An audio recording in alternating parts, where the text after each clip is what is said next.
Para o nosso papo de hoje, eu escolhi falar sobre plantio e colheita, semeadura e a colheita. Isso a gente tem em Coríntios, por exemplo. Nós temos assim: quem semeia pouco, colherá pouco. Quem semeia com fartura, colherá com abundância. E no próprio capítulo do Evangelho segundo o Espiritismo, dos Efésios, a gente tem lá a parábola do semeador. Mas a ideia hoje é olhar para a gente mesmo, individualmente, o que é que cada um anda plantando.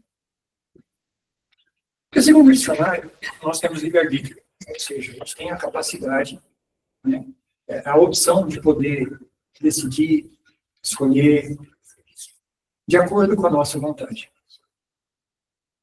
Deus nos permite conduzir a nossa existência dessa maneira. Mais ainda, né, Ele permite que a gente aprenda, com justiça, a lição das consequências dos nossos atos. É como nós mesmos, né? A gente está sempre olhando juízes e sentenças, não estamos falando de morais, executivos e administrações, professores e ensinos, funcionários e a conduta. É tanto aquele que trabalha como aquele que emprega. Nós sempre agimos da maneira que a gente acha mais acertada, mais adequada ou conveniente. Independente da maneira que a gente age, vamos prestar contas. Agir positivamente, de maneira ética, é o exercício, é a aplicação da sabedoria. Todo o bem que fazemos, mesmo quando ele é anônimo, silencioso, aliás, vamos mudar, né? O bem que nós fazemos deve ser silencioso e anônimo. Não precisa de post no Instagram, nem na rede social. Todo o bem que a gente faz vai para a nossa contabilidade pessoal, o nosso balanço com o plano maior.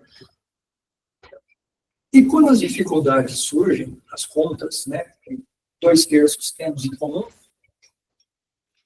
quando essa conta aparece, essas dificuldades surgem, podemos ter certeza que tem relação com os débitos lá de trás. Mas, em vez de se preocupar com esses débitos que aparecem lá de trás, é interessante que a gente preste atenção que, se esses débitos apareceram agora, essa conta, não importa como a gente coloca, se apareceu agora, é porque a gente está em condições de quitá-los. Ou de, pelo menos, começar a pegar aquelas pequenas parcelas que Deus nos permite que a gente use para pagar as burradas lá de trás e vá pagando. Mas eu não lembro o que eu fiz lá atrás. Para mim não vale aquele ditado de vamos ver quem sabe. Quem com ferro velho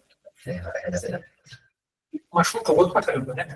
A versão modificada. Esquecemos o passado. E muitas vezes a gente usa isso para não mudar. Eu não lembro o que eu fiz. Ainda bem que não lembra. Já imaginou, por exemplo, se eu lembrasse tudo que eu fiz para a Renata, ou para o André, ou para o Luiz? Como é que eu ia lidar com isso? Como é que eu ia conviver com eles? Pior, e se eles lembrassem tudo que eu fiz com eles? Como é que ia ser a convivência? Voltamos para a Idade Média, né? Tacapes, lanças, martelos e por aí vai. A gente esquece, porque assim a gente fica em melhores condições de agir, né? de arcar com essas consequências lá de trás que a gente não lembra, a gente consegue lidar melhor com elas. E essas desventuras, essas complicações nossas, são simplesmente o resultado da gente não observar a lei do amor. E como diz Emmanuel, toda essa confusão que aparece na vida da gente, ela deve servir como um convite para a reflexão e para o aprendizado, para que a gente consiga instalar, vamos dizer assim, ou instaurar, né, o amor de Deus dentro da gente. Seria muito legal, né, se a gente tivesse uma Play Store divina, fosse lá, escolher esse aplicativo Amor, baixar, instalar, abrir e executar. Pronto, está feito. Não é tão simples assim. E também não seria legal, porque se você só baixa o negócio e executa, você não aprendeu nada. A gente fica preocupado com o passado, mas águas passadas. Oh, tem gente que sabe. Muito bem. Vão-se os anéis? Na maioria das vezes a gente fica preocupado com essas coisas que aparecem e vê a coisa como perda. Não são perdas, são oportunidades. Tudo na nossa vida que vem relacionado com o passado não é castigo, é oportunidade. É dor, mas também é bênção. Porque se as vidas passadas explicam as dores atuais, a gente precisa prestar atenção que o presente tem o poder de curar isso. O passado ele serve como ponto de referência para você olhar para onde não deve voltar. É só para isso. O passado é lição. Ah, mas o passado. Gente, a gente tem passado todos os dias. Ontem já foi passado. Antes de ontem, antes de ontem, antes de ontem. E se a gente olhar a nossa vida, de repente a vida que eu tenho hoje não é a que eu gostaria, não é a que eu queria. Mas eu tenho absoluta certeza que é a que eu preciso. Eu tenho, nesse momento, tudo aquilo que eu preciso. E mais, eu tenho tudo aquilo que eu consigo lidar. Eu lembro de um outro momento, né, onde a pessoa era menor, eu perguntei, você daria o carro do seu filho dirigir? Não. Por quê? Porque ele não sabe. E nós, como diz a Emmanuel, somos crianças espirituais. A gente quer muita coisa. Né? E Jesus nos aconselhou inúmeras vezes. Nos orientou, esclareceu. Parábolas. Ficava mais fácil de ensinar para o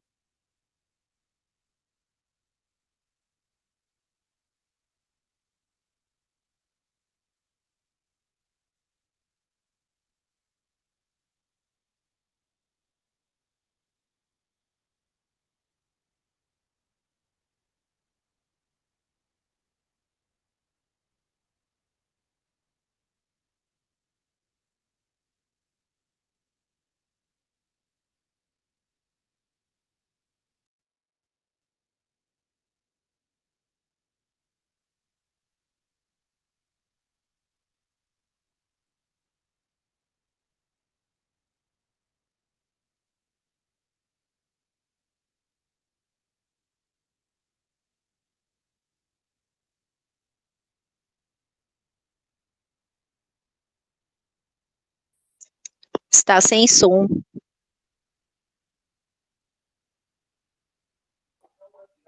Tá, tem som.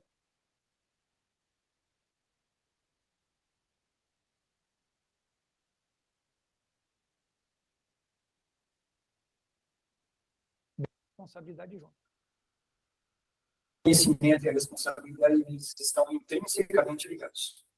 Por isso que tem acreditado que quem sabe Voltou o som. faz. Não sei.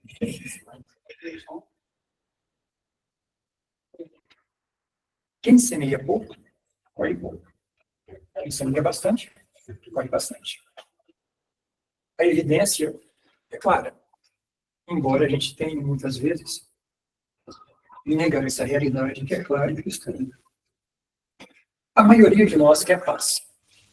Na mente e no coração. Mas nem sempre as nossas atitudes ou os nossos esforços são dirigidos para atingir essa finalidade. Agimos, na maioria das vezes, por impulso. Bagunçamos tudo à nossa volta.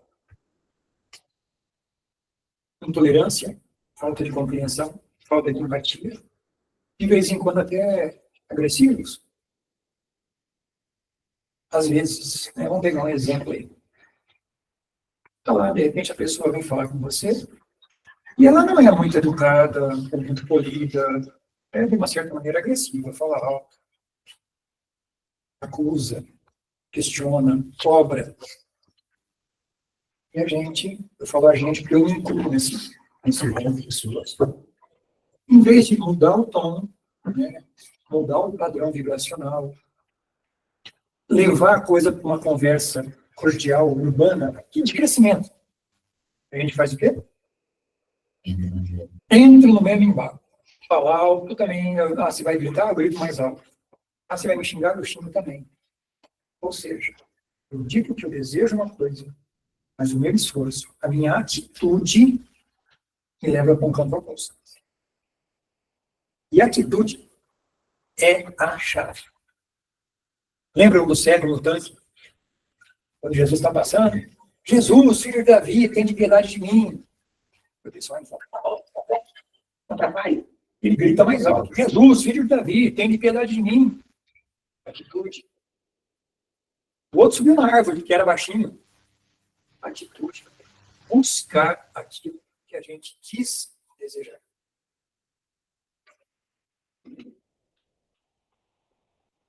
Quando há essa coisa de discussão, né, a pessoa te trata de uma maneira que você não gosta, você não acha justa. Volta um velho ditado. Em boca fechada, às vezes o silêncio é a melhor opção. Se você não sabe o que dizer, não diga. Mesmo porque um gesto vale mais que 1000 palavras. Não é assim? Então é aquilo que a gente faz efetivamente que conta, não aquilo que a gente fala. Eu venho aqui e falo um monte de coisas. E eu falo, não é para vocês. Primeiro é para mim, com meu ouvido é mais perto. Mas se tudo que eu falo não for colocado em prática, são só palavras vazias. Se eu vou conversar com o Luiz e trato ele mal, que não seja o Luiz, que seja uma pessoa de fora do convívio espírita. É a atitude que conta. Tem um trechinho, é um texto do Carlos Juliano Torres Pastorino. Nome bonito, né? Mas eu acho interessante, eu destaquei isso para a gente pensar. E ele diz o seguinte: não se desespere diante das dificuldades. Colhemos aquilo que plantamos. Somos escravos do ontem, mas somos donos do nosso amanhã. Se construir um presente doloroso, fique alerta para construir um futuro alegre, saudável, no qual possamos colher os frutos do amor e da felicidade sem limite. Faça o bem de todas as formas para preparar um futuro melhor. Isso é bonito. Mas eu acho que tem 2 frases nesse texto assim, que chamam a atenção. Primeira, não se desespere diante das dificuldades. A gente já falou lá. A gente não lembra, mas que se elas estão aparecendo é porque agora ele tem condição de começar a resolvê-los. E outra, 2/3, né? Nada é algo, nada é por acaso. Temos problemas. Gente, nós estamos ainda no planeta de provas e expiações. O que você vai esperar no planeta de provas e expiações? A gente está numa caminhada evolutiva. A escola, todo mundo fez prova na escola. Se você não souber a matéria, você repete de ano. Se você tinha uma nota baixa, você precisa estudar mais. Rapadura é doce? Mas não é não. Somos escravos do ontem, mas somos donos do nosso amanhã. O ontem não se modifica. Ponto final. Já foi. Fica a lição. É águas passadas. Fica a lição. O nosso amanhã depende exclusivamente de nós, dentro daquilo que a gente faz. O amanhã vai ser bom ou não, como consequência direta da semeadura que eu faço hoje. Bastando para isso que tenhamos vontade, atitude. A gente volta. Leon Denis diz assim: a vontade é a maior de todas as potências. É, em sua ação, compatível ou comparável ao ímã. A vontade de viver, de desenvolver em nós a vida, atrai-nos novos recursos vitais. Tal é o segredo da lei de evolução. A vontade pode atuar com intensidade sobre o corpo fluídico, ativar-lhe as vibrações e, por esta forma, apropriá-lo a um modo cada vez mais elevado de sensações, prepará-lo para um mais alto grau de existência.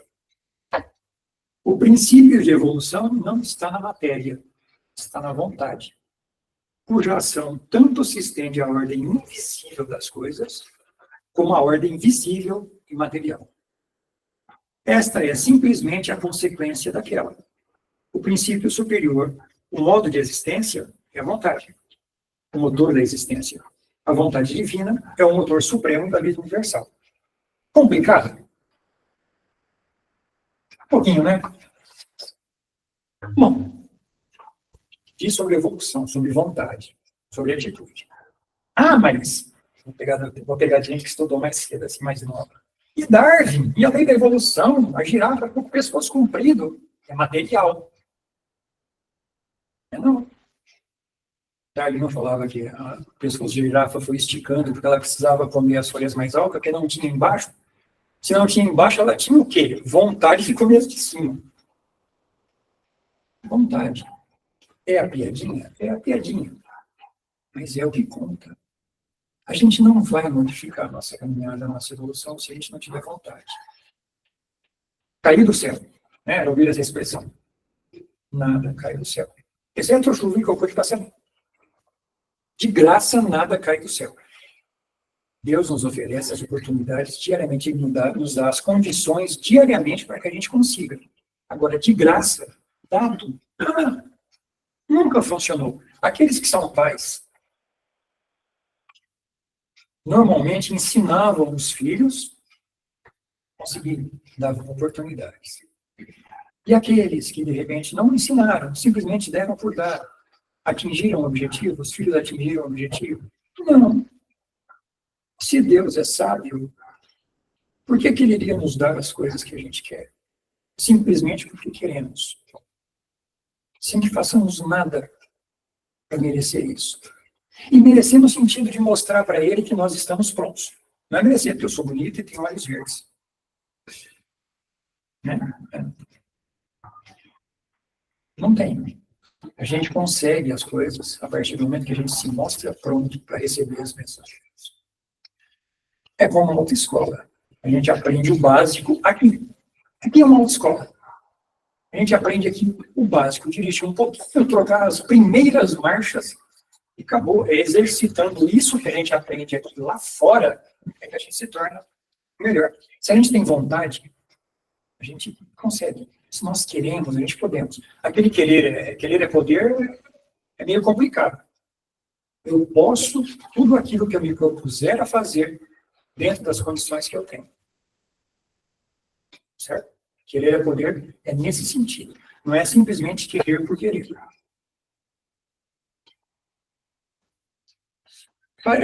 Aqui atrás ele fala de falar o bem, desculpa, de fazer o bem de todas as formas para preparar um futuro melhor. Emmanuel, ele é mais contundente nesse ponto. Ele diz o seguinte: o bem é o único dissolvente do mal, em todos os setores, revelando forças diferentes. Eu vou repetir. O bem é o único dissolvente do mal em todos os setores. Ponto. Quer ser uma pessoa melhor? Faça o bem.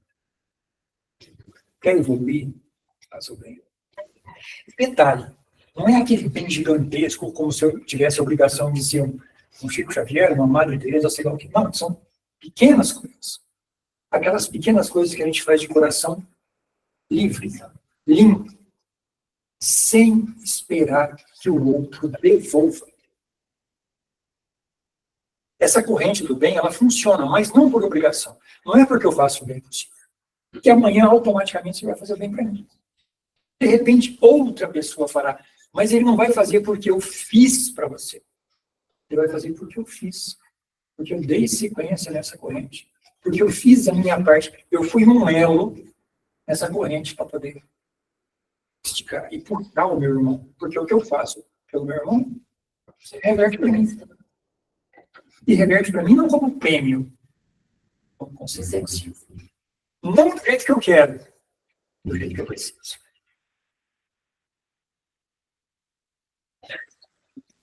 E é preciso vontade. E vai dar certo na primeira vez? Não. Quer ver um exemplo prático disso? Perdoar os seus inimigos. É fácil pra caramba, né? Fácil. O que acontece? Eu vou rezar pelo meu inimigo. Ou por aquele meu irmão que eu não me dou tão bem com ele. As primeiras vezes vão ser palavras vazias. Não tem essa coisa de tá perdoado. Quem fazia isso era Jesus. Eu sei lá, com Jesus disso. Sem condição. Mas eu vou aprendendo, eu vou fazendo hoje, vou fazendo amanhã, vou fazendo depois. E aí, como dizia minha mãe, água mole em pedra dura, ou então que molha tudo em volta. Mas eu consigo alcançar as pessoas. Alguém aqui, quando a gente fala de plantio e colheita, a gente já falou tudo isso, mas alguém aqui já na escola fez aquela experiência básica, né, de pegar um copinho, colocar um algodãozinho, colocar um grãozinho de feijão, aí põe o algodão e molha. Quase todo mundo fez isso. Não lembro. Você não fez? Não lembro. Ah, não. Você tá vendo? Eu lembro. Eu sou melhor. Não é da época dele. Então, mas é aquela coisa, né? É como se a gente pegasse uma historinha, por exemplo, né? A filha da Andréia fez isso. A Andréia chama ela e fala, olha, vem cá ver a nossa experiência. Olha, tá brotando. Tá brotando o quê? Aí a filha da Andréia, como é que é? Espera. Mãe, tá brotando feijão, mãe. Um botinho de feijão. Mas, André, não entendeu a coisa toda. Pergunta, mas por que está brotando um grãozinho de feijão? A André, mais esperta, já fala. Está brotando feijão porque eu plantei. Fácil. Simples. Todo mundo devia aprender isso. Inclusive eu. Eu já plantei muito feijão, esperando que nascesse, sei lá, hortênsia, rosa, pé de morango, tudo. Quem semeia vento, colhe tempestade, não é assim que fala? Mas colhe tempestade simplesmente porque a gente faz a opção de não plantar amor, de não plantar carinho, de não plantar afeto, de não plantar o mínimo de empatia. A gente não precisa sair gostando de todo mundo. Não é assim que funciona. Mas é preciso respeitar o irmão. Inclusive a posição que ele tem, que é diferente da minha. Nós estamos em momentos diferentes. Ele também. Eu estou em momento, olha, eu se puxar a coisa mais que a Paula, que eu depois vou reprisar o negócio da vontade. Nossa vontade ativa é a continuação daquele texto. Guiada por nosso livre-arbítrio, é uma das causas geradoras de efeitos mais ou menos longínquos, bons ou maus, que recaem sobre nós e formam a trama dos nossos destinos.